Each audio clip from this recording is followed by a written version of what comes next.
you the wiring setup for the Fanatec CSR Motorsports Forza Motorsports wheel, and this is the CSR Elite pedals.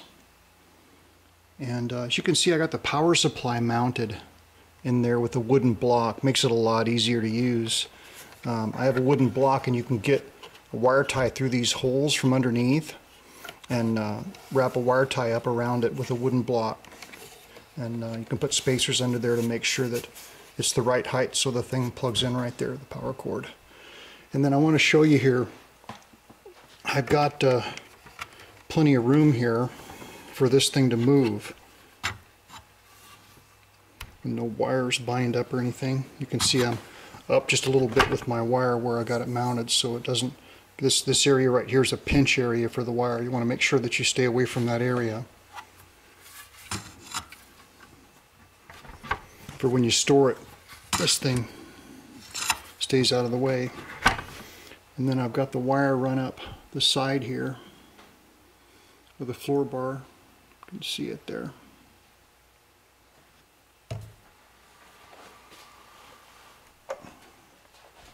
And just run it up underneath the bar there. Get all your wires together. Did the two of them so they're bundled together.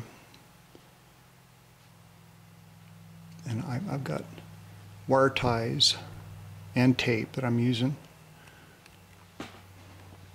Now you can see right here, I've got the wire, I've got myself plenty of slack right here so that I can adjust this in and out for leg length.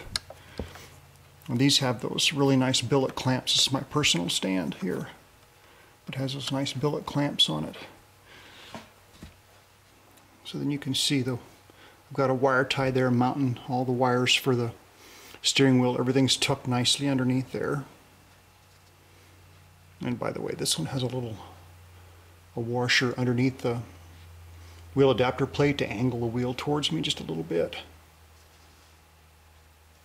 And then I have a wire tie here for the shifter wire going up into the stand, the wheel. So there you have it. There's a real nice clean installation for the wiring on the Fanatec Motorsports Forza Motorsports wheel.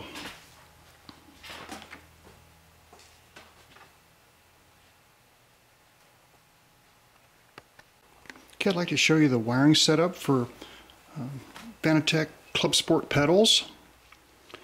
And now I've done something special here. I really like these power supplies wired in there so they're not moving around.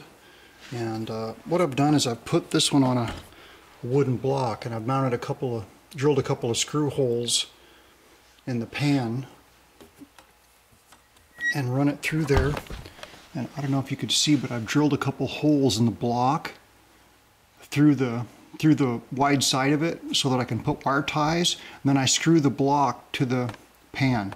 So, and then there's a couple of little wood shims to elevate it enough so that it can get air movement, and you've got room to plug in the power cord right there. And that way you don't have to mess with the power supply dragging around. And there, you can see that I've got room for the wires. I've kind of got them bundled up under here where they're out of the way with some twisty ties. And that way when you move this up and down, you've got room for it to move and not bind up on anything.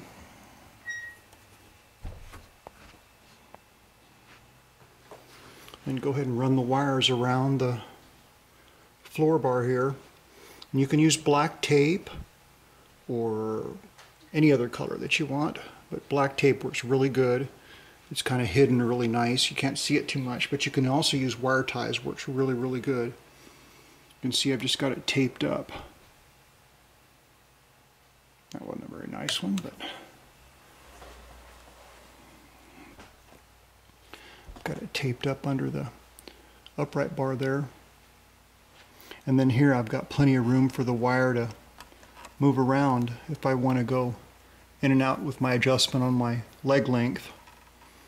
I've got room for that to slide in and out without binding up on anything. And then I have a wire tie here for my my pedal wire and my power wire going in. And then a wire tie here for the wire for the sequential shifter.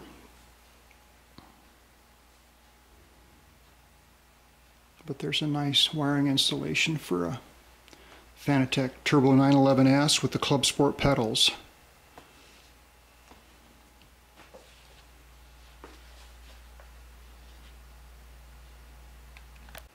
Okay, I'd like to show you the typical wiring setup for the G25 and G27. And first of all, I want to show you this right here. You need to make sure that you give everything room to move. Lifting the pedal pan up and down, you want to make sure that nothing binds in there. It'll actually pull the wire out of the pedals if you get it too tight. So as you can see, I have it kind of loose here where it's got room to flop around and not. You want to stay out of this area right here because it'll pinch the wire. So go up a little ways with some tape and give yourself plenty of slack. Not too much, but just enough to where it doesn't pull the wire out. Okay, now from the other side, I'd like to show you how I've got this wired up. You can see the tape